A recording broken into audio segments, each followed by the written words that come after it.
Welcome back, my friends, to another Accidentally Intentional podcast episode. And if you clicked on the title, you know that this is going to be a very interesting conversation. And not giving any spoilers, the conversation surprised me in a lot of ways. And this has been a topic that I have been hearing a lot more about lately, coming from millennials questioning this whole concept of the transition of, hey, I love my parents, but now I'm an adult myself. How can I become friends and create a healthy friendship relationship with my parents? So I decided, you know who needs to come on the podcast? Dr. Andrea Mata, or as she is affectionately nicknamed, Dr. Dre. I had the great honor and pleasure of not only getting to meet her, but really sitting down and getting to know her at an influencer event a couple months ago. But here's what you should know about her. Dr. Dre is a clinical child psychologist who specializes in treating antisocial and aggressive behavior. She founded Brightspot Families with the mission of fortifying the family by teaching coping, relationship, and parenting skills. So this woman is by all means an expert in this topic. And like I said at the beginning, this conversation took some surprising turns, and I think that whether you are a parent yourself or an adult child, you will gain so much from this episode, and quite honestly, I can't wait to hear about it at the end. So, hey, without further ado, let's jump into my conversation with Dr. Andrea Mata on how adult children can become friends with their parents. All right, everyone, welcome back to another Accidentally Intentional podcast episode. This is going to be an exciting one because not only am I live from my Airbnb in Charlotte, North Carolina, but more importantly, because we have Dr. Andrea Mata on the podcast. And I gave a little bit of an intro about her by this point. We met a couple months ago. She's amazing. She has so much wisdom as a child psychologist. And this episode is going to be juicy. So I am so ready for it. So Dr. Andrea, first off, you know the topic we're talking about today. And basically we are covering how to become friends with your adult parents. And from what I've been hearing, this is something that is more prevalent than I originally expected it to be. So I guess I would love to first hear you talk about, one, why is this so prevalent? And two, why is this kind of transition important? So I think to answer your first question, so I think why it's so prevalent, I don't think it's always been the case. I think it is a recent phenomenon that we are seeing and it's predominantly in mothers trying to be best friends or friends with their adult children. And I think it's more prevalent in women or moms because women tend to be relational. We want to have those social relationships. I was just in church the other day. I was serving in the infant room, and one of the moms that was serving with me, because they had just had the father-daughter dance, and she was there doing registration, and she popped in, and her daughter's like, "You can't be here. This is for dad and me. Like, get out of here." And then she started thinking, she's like, "Why don't we have like a mom and son dance?" And then she was like, "Wait, no, that would look totally different because all the moms would be talking with each other and like ignoring their sons, whereas like dads are like zoned in on their daughters and ignoring all the other dads." And because women want relationships with other people. And so I think that is one thing. And then why is it more prevalent now is because we're starting to see a different developmental period. It's called emerging adulthood. So the time between 18 and 25 years of age is when we are supposed to be figuring out who we are. So what is our identity? What do we believe? We're supposed to be getting our independence. We're also supposed to be making like really stupid choices and learning from those choices, figuring out who we love. But in recent years, and like the decade or the double decades of the helicopter parents don't want their children to make mistakes. So they're really struggling with this 18 to 25 year period with their kids, this transition, because they don't want to see their kids struggle. And so they're like, "Oh, let me do this for you. Let me do this for you. Oh, and let's be friends because we're also told that like women are told like we're supposed to be like everything." And if you're trying to be everything, well, there's not a lot of times for your own friendships. Mhm. And so now you already have relationships with your kids. So why not just kind of make those more of a friendship, if that all makes sense? Yeah, no, that makes a lot of sense. I always think about learned behaviors, and Hmm. it's so interesting because you're talking about how this generation of parents doesn't want to see their kids struggle and get hurt, but it wasn't the same prior to that. So what do you think is causing that shift for parents now to come to that realization that they were never treated the same when they were kids? Um, I think it's the whole phenomenon where we want to treat our children better than we were treated. Got And it. so like we didn't want them to like we struggled. Like I Mhm. remember my parents totally made me struggle. But now like we're trying to prevent every bad thing from happening. Mm, And that's not working for us as a society. gotcha. And we're trying to be everything, which includes being our kids' friends, which again doesn't, in my opinion, it doesn't really work. If this transition period, right, of your kids Hmm. becoming independent and turning into adults, what do you think is the main problem that's causing this kind of friction? Because obviously parents want to stay in their kids' lives no matter how Hmm. old they are. So I think what's causing the friction is there's changes in roles. So Mhm, in every relationship, we have to look at like what is each person's role. And for the first 18 years of a child's life, the parent served a parental role. mhm, And they understood that. It took 18 years for them to maybe it took longer, shorter, I don't know, to figure out like how to play that role best for their child and each of their children, because you can't parent all your kids the same way. mhm, Um, and so but when the child hits 18, they're wanting independence. They're trying to do what's called differentiation. So they're trying to move away from the family and mm. trying to figure out who are they separate from their families. And I think that's a really challenging thing for parents because they're like, oh, I want to protect them. I want to do everything for them. And the child's like, stay far, far away from, like, give me some space. I need to move away. I need some time to Sure. kind of be my own person and figure out who I am as Andrea or who I am as Zoe, away from, what our, family's traditions are. Talking about this is is so interesting because really every kid has to go through it, right? As Hmm. especially during that college phase. And so I know you had mentioned that this usually happens more commonly for women in being relational, but there's still a relationship between fathers and their children. So what is causing that difference? Why it's not really as much the case for men or for the father figures and their children? So I think the big case is so women and people will probably argue with me about like gender differences and how they don't exist, but like I'm a big proponent of like there's differences in the genders. Gotcha. And so women tend to have this role of being much more nurturing.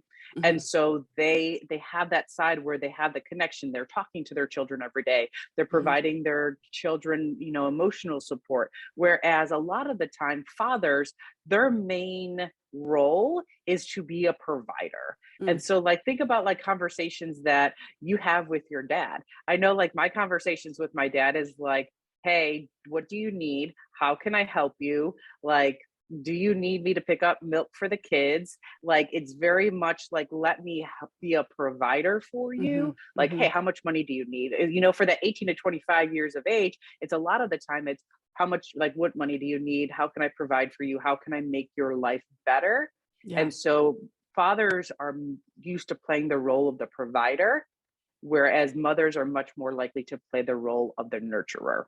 Got it. That makes perfect sense. So I've had a lot of friends just have kids over the past couple years, and the conversations are, I can't believe I have to let go of them one day. So taking a more kind of proactive approach, let's start there. As parents to young kids, as they're growing up, what does that transition to the baton handoff look like when it comes to independence and letting your child make decisions, ultimately zeroing in on that 18 to 25 age gap? What could parents do better? So I think the first thing that you mentioned, Zoe, that kind of sparked an idea in my head is that we need to be mindful and we need to live in the present moment and don't start worrying and being like, oh my God, my kids are going to leave me someday. And it's like, that's not healthy. Like Mm, you have so much time to enjoy them right now. So be in the present moment, enjoy the things that they are doing. mhm, Now, can I answer your other question of like, how can we give them more independence? Well, like by adolescence, they should be getting more and more independence because that is the main developmental stage during to the teenage years is mm, autonomy. They're supposed to be figuring out like, being able to do things themselves and make those stupid decisions because that's how they learn from those decisions.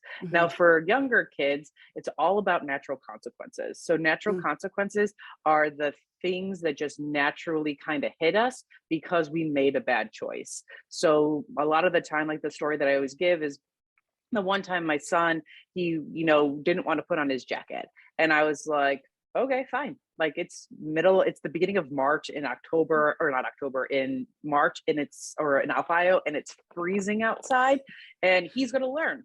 And so, yeah, within 5 minutes of being outside, he was like, Mama, I'm cold. And I was like, okay, next time you're going to put on your jacket, right? And he's like, yep. So I was like, perfect. Um, and so, yeah, and I didn't have to nag him. And so it's letting them make mistakes mm, and being there to support them when they make those mistakes. mhm, Then when you get up to like the 18 and 25 years of age, again, at that point, they should be doing things for themselves. Like you mhm, should be teaching them life skills in the teenage years so that when they go to college, they're not the kid that doesn't know how to do laundry mm. and has to ask like their roommate how to do laundry. Or I know like my brother's struggling with it right now with my niece. She just started college. She doesn't even know how to use her debit card. Mm. Like because they have done so much for her that she had to call them one day when she was at the grocery store and was like, what do I do? And they're like, you give them, like, you swipe the card. Come on now. Yeah. Um, like, come on. And so just those little things and continue to like teach them, but only, and a lot of the time I use the word scaffolding. You're Mm, only giving them enough support so they can be successful. And so mhm, you're always constantly like removing the assistance that you're giving them so that they can learn how best to do things with mhm, as little support from you as possible. Now that's mm, difficult because we want to do everything for our kids because we want our children to be successful, but by not doing the scaffolding or not letting them learn from natural consequences, you're not setting them up for success. mm. I like that visual of the scaffolding. That makes a lot of sense. But then let's speak to the parent who's hearing what you're saying and say, well, obviously that's terrifying to be Mm-hmm. able to just trust them like that. So I know you are a parent yourself, so you've had to go through this. So what has been your experience in how you have taught yourself to kind of not even suppress, but overcome the fear of your children getting hurt in the process? Well, that's probably, so getting hurt is not like my biggest thing. I think probably my biggest struggle is scaffolding. So I have a Okay. hard time because I'm always trying to get the three of them like out the door. So I'm like, oh, let me just do that. And I was like, Yeah. in the back of my mind, I'm like, no, you need to let them do it because it's going to take a little bit longer right now, but then Mm, they're going to actually be able to do it by themselves. And mhm, so using a lot of coping thoughts, what I call coping thoughts, is like when a negative thought pops into your head, you're going to hit it with a more positive, practical, rational thought. mm, So mine is like whenever I find myself trying to do too much, I'm like, you need to step back, let them, do what they need to do. They will learn and eventually it'll be faster. But right now, you just got to kind of take it. The other thing that I do with scaffolding is because I know that it's one of my weaknesses, I let my husband a lot of the time do the scaffolding. So if it's like riding bikes, like I let him take mm. the lead because he's much better at scaffolding than I Gotcha. No, that's super helpful, and obviously it must help as well being able to am. do it as a team. Mhm. So let's kind of move the needle and zoom in on a different aspect of children who are adult children, or maybe it's just Mhm. even entering the college age or Yeah. higher. What can kids do better in this setting? I mean, obviously, it's easy to say give grace, to your parents. But other than that, what are some tactical and practical steps that going into adulthood or adult children are able to do as they navigate this transition? I think the biggest thing is figuring out what your boundaries are. So, like, what are your expectations? I always talk about it with, in family therapy, I always talk about it needs and wants. Mm, What is it that you need from your parents? And what is it that you want from the relationship with your parents? And mm, ideally, the parents also answering that question, mhm. because then the two of you can sit down together and have a conversation, hopefully where it doesn't get emotional. Yeah. um like emotion, like, kind of connecting, that's a good thing, but like over emotional, that's not really what we want. Where they can have a conversation of like, what is it that you need, what is it that I need, okay, can I meet those needs? Because you Mm, might have a child being like, I only need to talk to you once a week, and the parent might be like, I need to talk to you for 5 days a week. And yeah. it's like, well, that's not gonna, maybe the child's willing to give a little bit and is willing to say, okay, I'll talk to you 2 times a week. But then I think it's also the responsibility of the parent to think, okay, why do I feel like I need to talk to my child 5 days a Mm, week? mm, And like, what is it saying about me? And then also having a conversation about wants. And so, like, it maybe that's not a need. Maybe you only need to talk to your child, 1 time a week, but mm, you would like to talk to them for 5 times a week. And so sure. having those conversations, I remember I was working with a mother who adopted two girls from China, and her husband had passed away. So now she's trying to raise teenage girls all by herself. Wow. And she wanted her eldest to hug her like every single day. And the eldest was like, I am not a huggy person. I do Mm, not want, like, and the mom's like, mm, I need a hug every day. And we're mhm, like, okay, well, can you get that need met somewhere else? mm, Because this is going to not be a good relationship. And so having those conversations about what is it that you need, what is it you want, and be receptive towards hearing what your child is saying, and yeah. not like throwing in like the card of like, I'm the parent, you're going to do what I say. Yeah.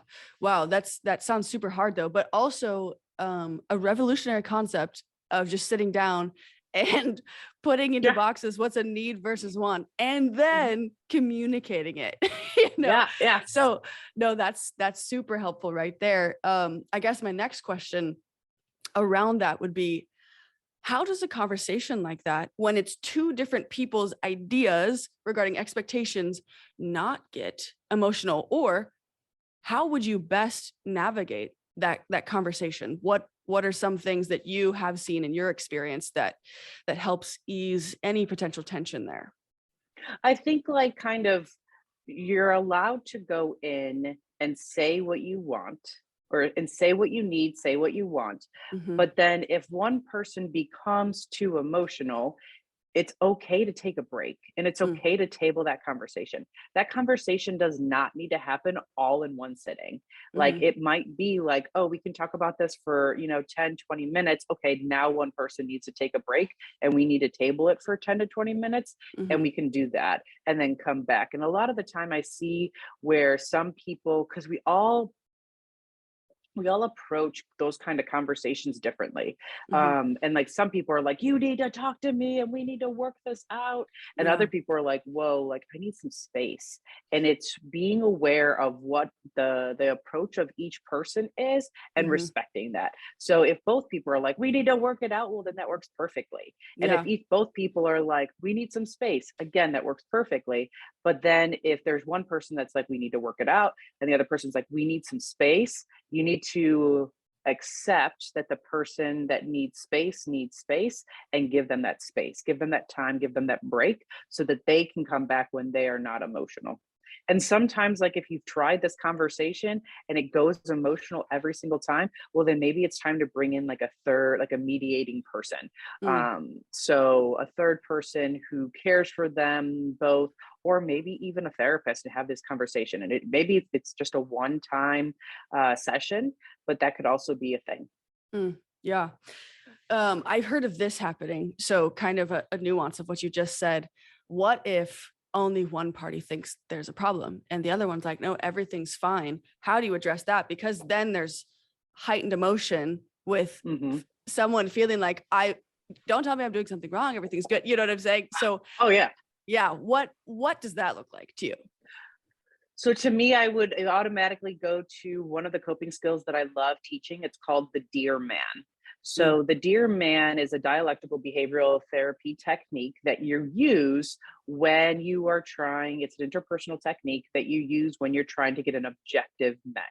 So what you do is you describe what the person is doing without like emotion in it. So like, hey, you are contacting me a lot, or you are trying to be my best friend. And then, so that's the describe piece. The next thing is E, so express the emotion.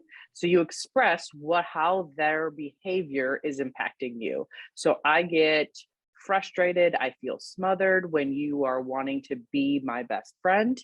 The next one is the A, so you assert what you would like them to do. So, hey, I would really like to have a sit down conversation with you about kind of where our relationship is. And then the R is reinforcement. So what is that person going to get out of having this type of, being willing to meet you where you're at? So it would look like, hey, I'm getting really frustrated when you are wanting us to be friends. I don't think I'm there yet. I would really love for you to be my parent. When I would really like for you to just be my parent. And I think our relationship will blossom, will grow if you're just my parent and I'm your child and we continue that relationship. And then the M and the A and the N is just you stay mindful. So you stay in the present moment, you remain assertive, and then you're also willing to negotiate, which is a huge thing that we should be teaching our children starting in like the early teen years and then working on. We want them to be able to negotiate these kind of relationships and these kind of conversations with people, including ourselves. That was so helpful, that entire description, because it doesn't even need to just be obviously related to this specific conversation, but all conversations, so that is very helpful. Thank you. I know that you said this early on, and I want to come back to it because you definitely were ruffling some feathers when you said that you don't necessarily think that parents being best friends with their children works. Can you speak more to that, just openly, why you've come to that conclusion? So I think not even best friends, but I think, so first off, I will say that prior to age 18, you should not be your child's friend, not even their friend. You are their parent. My 5-year-old son made me laugh the other day because I like reprimanded him and he wasn't happy about it. So then he like stormed off. And then I came back and he was like, he gave me a hug and he was all happy. And I was like, oh, are we friends again? And he goes, Mama, you're not my friend. You're my mama. And I was like, yes, that is right. I am your mother and I am not your friend, and nor will I ever be your friend. Because like, they don't need a friend. They can make friends. They need a parent for that first 18 years. Now, afterwards, I think the power differential between parents and children is too much. It's been like that for 18 years. And then all of a sudden we are now trying to change. The other thing with that is define what a friend is. So Zoe, I'm going to put that back on you. What is a friend? Define that for me. Yeah, no, that's a great question. What does that look like? Yeah, I think what most people want as a friend, so I'll speak generically, is someone who's always there for them, someone they can go to conversationally, and you feel loved when you're with that person, and vice versa, in a mutual, healthy kind of friendship relationship. So that's what I would say. So in that friendship, would it be reciprocal? I mean, ideally, I would love for it to be, yes. But it's not always the case. Sure. Right. Yeah. We would love our friendships to be reciprocal. Yeah. And so my thing is, are there topics that you would talk to a friend that you want your parent sharing with you? Yeah, that's a great point. That definitely helps reframe it. Wow. Like, there are things that like I will tell my mom, like I'll tell my mom or I'll tell my dad, but I actually don't want to hear that same like topic about their life. And so I think with that support piece, I think parents, in my opinion, parents should always be providing a supportive role. Mm.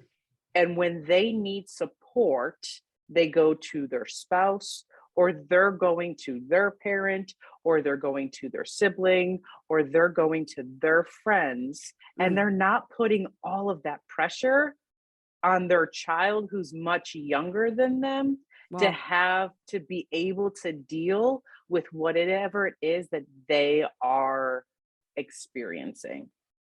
I see. No, that makes total sense. And that's very eye-opening when you frame it from that reciprocity angle. Mhm. So, And the other thing with that is finances. Like, would you go to if you're not independent yet, and right now the majority of people aren't independent until after 25 years of age. And now with, I think it was Obama that switched the health insurance, you can be on your parents' health insurance until 26. It's like, so you're technically not independent until you're 26, 25, 26. Like, are you asking your friends for money? Hmm. And it's Yeah. like, no, like, I'm not asking my friends for money. Like, Wow. Yeah. or I'm not asking them to be on, to be on their health insurance. Yeah. Wow. So with that kind of framing you just presented, what does a healthy, sorry if I hit the mic, what does a healthy adult child and parent relationship look like in your mind? I think it is one of where they have moved more towards being more equals, but they're probably not going to be equals. Like, there's always going to be that power differential, like, because the parent always has the option, and I'm not saying it's a good option, of being like, I brought you into this world, blah, blah, blah, Yeah. blah. Yeah. Where I'm like, don't say Yeah. that. But I think so. It looks like talk, and I think it really depends on the individual person's needs and wants. And so, like, what is it? So they're talking as often as both people want. They're providing the kind of support that they each need and want. And they're just like, the parent is always, to me, parents are always there for their kids. And so, and providing them with insight when the child wants insight, providing assistance when the child needs assistance. And then eventually, probably if you maintain that really good relationship, there will probably come a time where the roles will be reversed, and the child will now become a parent because the parent is now an older age and they need more assistance and help. And so but I don't ever think there is a time where I'm like, yeah, like, and I've been to bachelorette parties where the mom of the bride comes, and I'm like, this is super weird. But I'm like, okay, that's their relationship. I get it, but it's always a little kind of weird to see people on that same, when the parent is on the same playing like level as them. Sure. So in your mind, it's healthy if it has this ebb and flow kind of nature to it instead of being equal. Yes, I think, Okay. I think like each person is getting what they need out of the relationship met. And sometimes that's going to be talking to each other every day. And other times it's going to be, okay, no, like, we're not talking every day. We're just going to talk like every other week. And I remember I was working with a family recently where the girl is away at college, and the mom and she was doing differentiation. So she's pulling away. She's trying to figure out who she is and what she wants out of life. And it was really upsetting to the mom. And the mom started engaging in boundary disturbances. So she started trying to force what she wanted or needed on her child, and her child kept pushing farther and farther away, and the mom started doing things that maybe she shouldn't have been doing. And then eventually, like, we had and I talked to the mom separately, and she's like, well, all of my friends have this kind of relationship with their daughters. And I'm like, but your daughter doesn't want this relationship. And it's not even like that healthy for a college student to be talking to their mom every single day. And how did the parent respond to that? There was like I think she eventually like realized it. Like she became emotional, but that was okay because like it was just her and I and her husband in the session at that time, where I was like, we need to pull, like we need to like it's okay. Cause she was like, well, I can't like share all the stories. And I'm like, well, that's okay. Mm, Like I understand it's hurtful and you need to feel all of your feelings. And so she took some time and felt all of her feelings. And then we ended up having a session with the parents and their daughter to talk about, okay, what does this relationship now look like, mm. so that everyone's needs and wants are met as much as we possibly can. Yeah. Wow. Yeah. And of course I'm asking because I'm not a parent, so I have no Mhm. experience in this category. I mean, imagining what it would be like to Mhm. put myself in those shoes. But so let's speak to any potential moms specifically who are listening to this episode right now and are feeling a lot of feelings. What would you say to a mom right now who's just like, man, this feels like me. Now I don't like it. Thinking about it, I don't know what to do. What would you say to them? So I would say, like, let's journal. Let's figure out, let's throw all of our emotions, all of our thoughts down on that piece of paper and start figuring out why do we want to have this kind of relationship with our child, Mm, and what needs are of theirs is not being met, and how can they get those needs met in a much more appropriate, way than to kind of put those needs and demands on their child. mm, So my always thing is like maintain. I think a lot of it right now is, and this is one of my biggest pet peeves, is that when, and I see it only with, I know I said it with a few dads, but when parents throw everything into being a parent and they lose who they are. mm, And mhm. so like what my biggest pet peeve is when parents will come up to me and be like, "Hi, I'm Charlotte's mom." And I'll be like, "Okay, but what's your name?" And Oh, wow. they like, I've had it where like I've gone to a conference and one of my research assistants, she won a regional research award, and both of her parents came up to me and they're like, "Hey, I'm Sally's mom. Hi, I'm Sally's dad." And they didn't even tell me their names.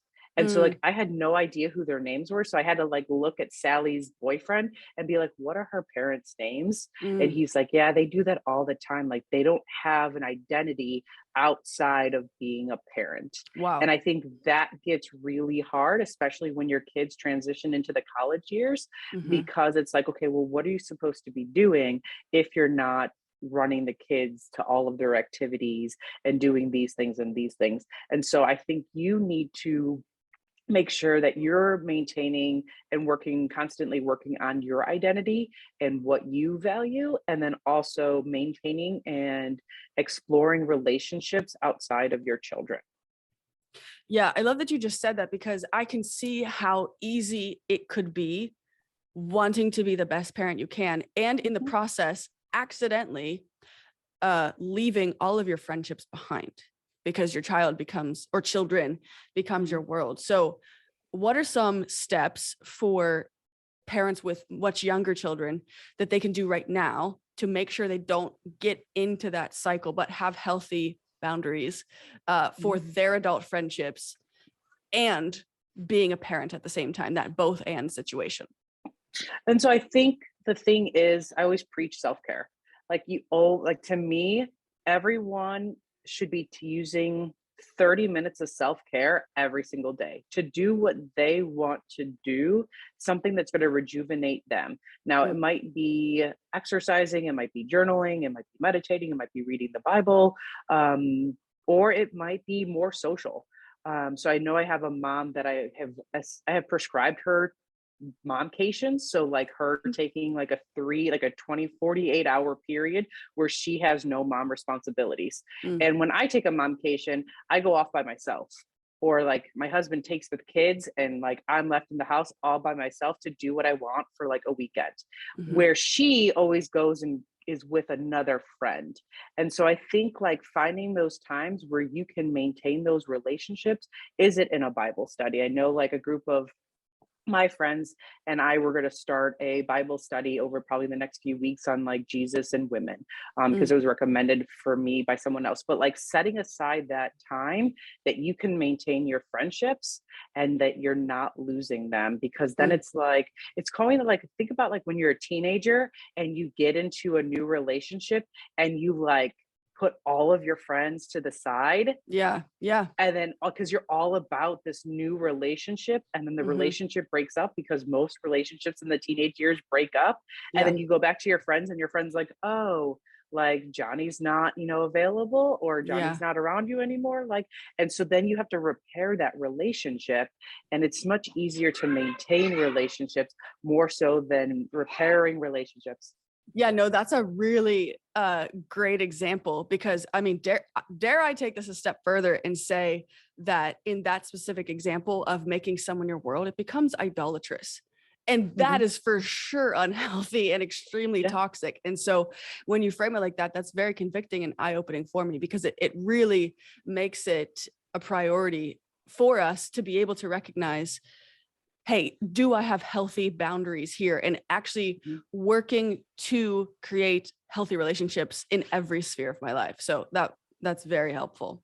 So that's a great step for people who are parents to young children right now. But let's say that there's parents listening whose kids have already graduated college and maybe they're listening to that and they're thinking, oh no, oh no, I've definitely done that. I'm guilty of it. And they want to make more friends, but because, they're older, they are a little bit nervous about it because they haven't done it forever. What would you say to those parents? And so I think that is a great, because I think one thing that people don't realize is that it's so hard to make friends in adulthood. Mm, Like once you leave college, like it is so challenging to yeah. make friends, especially for me. Like I always talk about like how even though I'm like a relationship expert, I talk about how I'm like a friend snob because I have two like really close friends, and I'm also introverted, and so it's a little bit harder for me to make friends when I'm Hmm. out and about. Um, but so here's my tips for making friends. I think you need to figure out what are interests that you have or interests that you want to explore, and then look to see whether or not there's groups in your area that kind of get into that type of stuff. So like maybe you're a runner, find a running group.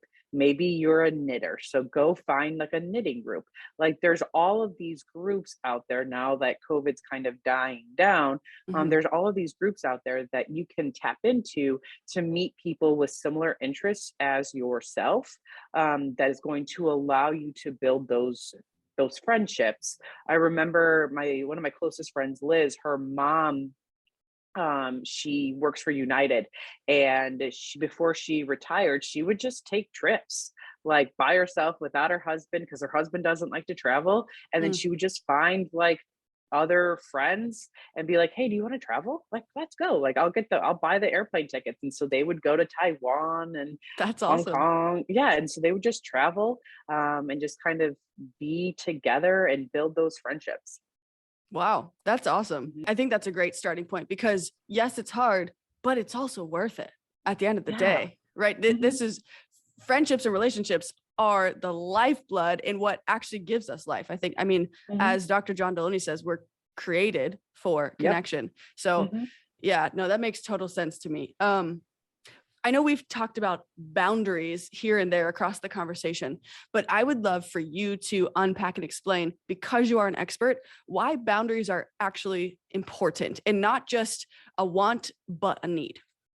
So, if you want to learn more about boundaries, Dr. Henry Cloud has written the book on boundaries. It's titled Boundaries. And in that, he talks about how we all understand physical boundaries Mm, because of how our properties work. Like, we all have, these imaginary lines. There's not any one, like, unless you have like fences or gates around like your whole property. But for the most part, like, I know where my property stops and where my neighbor's property ends or mhm, starts. And so, like, I know that there's like this social contract not to go and do random, inappropriate things on my neighbor's yard. Like, so my kids aren't going to like go and like dig up like my neighbor's yard, because that's not kosher. Like, that's not cool. And Yeah. so it's the same thing with our emotional boundaries. It's like, what is it that energizes us, and what is it that kind of drains us? And so we want people in our lives that are going to rejuvenate us and bring energy to our lives. And we want those energy suckers, those people that just kind of take our energy away. We want them to go away. And a lot of the time, the reason why they're energy suckers is because they are violating our boundaries, whether we're aware that they're doing it or not. Like, I remember we had this couple friend that we loved the guy, but the girl was an energy sucker. And the reason why she drained my husband and I's energy was because everything was always like negative. Like, this is terrible, this is awful, this is terrible, this is awful. And we were realizing like, that's just not what we want, like out of a friendship. That's not that she's like draining us, because she's putting all of this negative vibes on us. And it's like, ugh. So you want to kind of say like, okay, what are those expectations that you want from your friends? What do you need from people in your life? And maybe like they, and respect other people's boundaries. So like a great one for me is like, my husband doesn't like soft touches. And so like the beginning parts of our relationship, like I would do soft touches because I love soft touches, but it like sends like nasty things like up his spine. And so for me, like I stopped giving him soft touches because that's a boundary violation for him. And that must have been hard for you, because you're like, but I like it. And he's like, I don't care. I don't like it. So exactly. But I feel like this happened. So that's a hard thing right there. All the time. The people are like, how can you not like that? I love this. And it's like, no, like you have to respect their boundaries. So if someone tells you that they don't like something, like, then you should stop doing it, or not do it anymore. And it might take you, and that other person might need to give you a little bit of grace, because as you remember, like, oh yeah, that doesn't work for that person, doesn't work for that person. You need to give that person some grace, but ultimately don't continue to do things that the person doesn't like, and maybe even consider doing things that the person likes. So I think like, and another example is like my husband, like we had a conversation recently, we did what's called love mapping. And so he found out that one of the things that I would like to see more of is him speaking my love language, and my love language is gifts. Okay. And so all of a sudden he started buying me more flowers, and I was like, win. And so like that, to me, like he's respecting my boundaries, and he's respecting that I need him to be more affectionate. So like listening to what people are saying and kind of going along with it and meeting their needs and their wants as best as you possibly can. Yeah, no, I think that's great insight there. And, my therapist and I, when we were talking last week, she was bringing up the verse about how love covers a multitude of wrongs, and how often we can take that out of context to be like, I'll be a doormat. And you know what, like, it's fine. Like I want to have boundaries, but like, whatever. And what you're saying is, no, this is imperative for you to have boundaries, and it may hurt in the process getting there. It may hurt someone else, but ultimately that's not up to you whether they get hurt. You're trying to express what you need, and in turn be able to reciprocate someone else's needs as well. So yeah, no, I think it's a great insight you brought up there. And when I had the conversation with Ken Coleman, he put it in a great way. He said, I would rather disappoint someone than to resent them. And so like, if you're constantly, like if you set up a boundary and like they're disappointed on you, that's on them. But like, if you're just continually letting them be a doormat, like you're being a doormat, well, now you're going to resent them. And it's much easier, in my opinion, to overcome disappointment than it is to overcome resentment, because resentment is just going to be that negative, like festering, and it's going to be a heck of a lot harder to get over than that disappointment piece. Wow, so true. I love that. To go back to that piece where you said you were setting up boundaries because that one woman in that married couple, she was just negative all the time. Let's say that someone's listening to that exact thing and they have no idea that they are that woman from that example. What would you say to help someone with that self-awareness element of doing a check or like an inventory on myself? Like, how are people receiving me? What if I'm doing this to others and I have no idea, because that's scary for someone to approach and be like, hey, you're draining me. You know what I'm saying? Mm-hmm. What would you say to that person? I would say to that person is to be be aware of how often people are like contacting with you or like connecting with you. Like, if you're the one that's always having to reach out to people and like kind of initiate, and you're not getting a lot of like, hey, yeah, let's totally do that.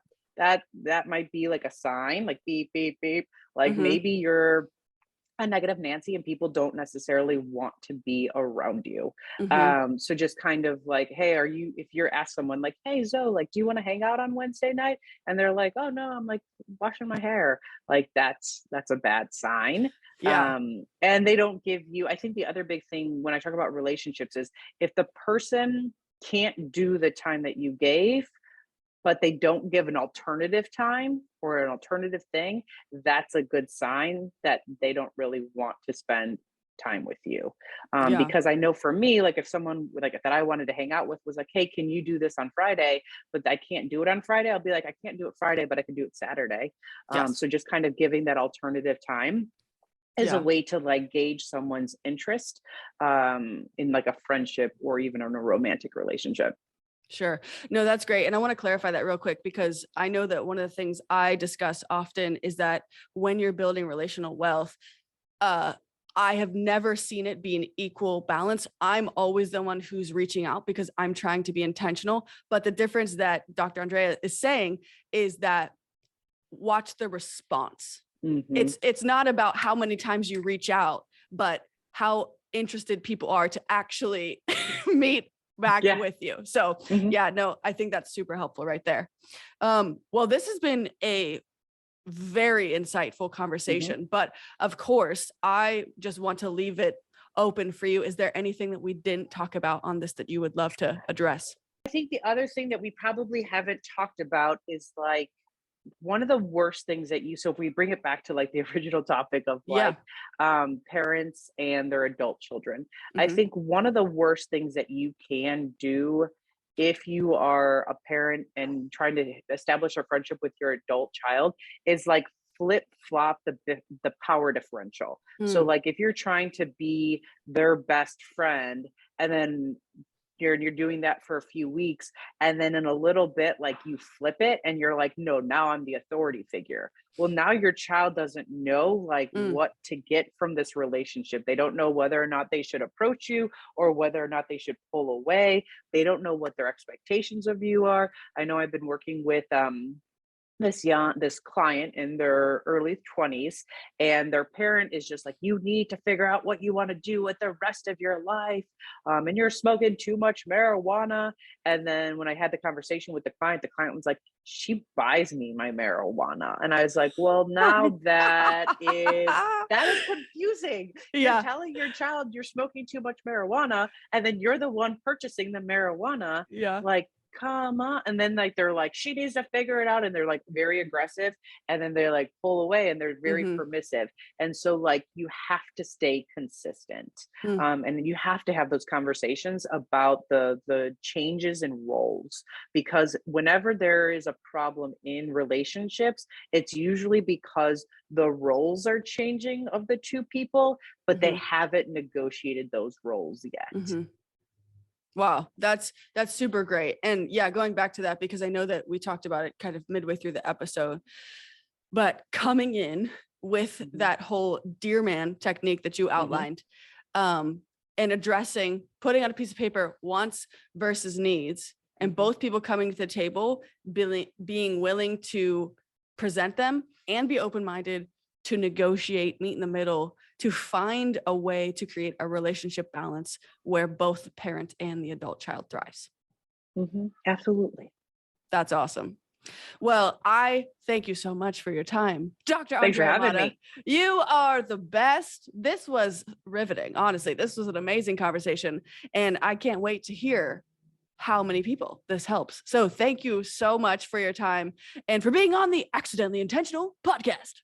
Goodness, I hope you found that episode incredibly insightful and helpful in all of your relationships in general. But if you would like to shout out Dr. Andrea Mata and thank her for being on this episode, please feel free to follow her on Instagram at Dr. Dre Mata, DRDREMATA. And also be sure to check out her own show, the Brightspot Podcast, wherever you listen to podcasts. I will put all those links as well as the Boundaries book that she mentioned in the show notes below. You know what time it is. Time for some takeaways. Takeaway number 1, if you are a parent to currently a young child, it's important to remember that we have to let kids make mistakes and be there to support them when they make the mistakes. It's not a matter of if, it has to be when. Takeaway number 2, on that same topic, give only enough support for your children to be successful. And I loved that visual she gave of scaffolding as the example.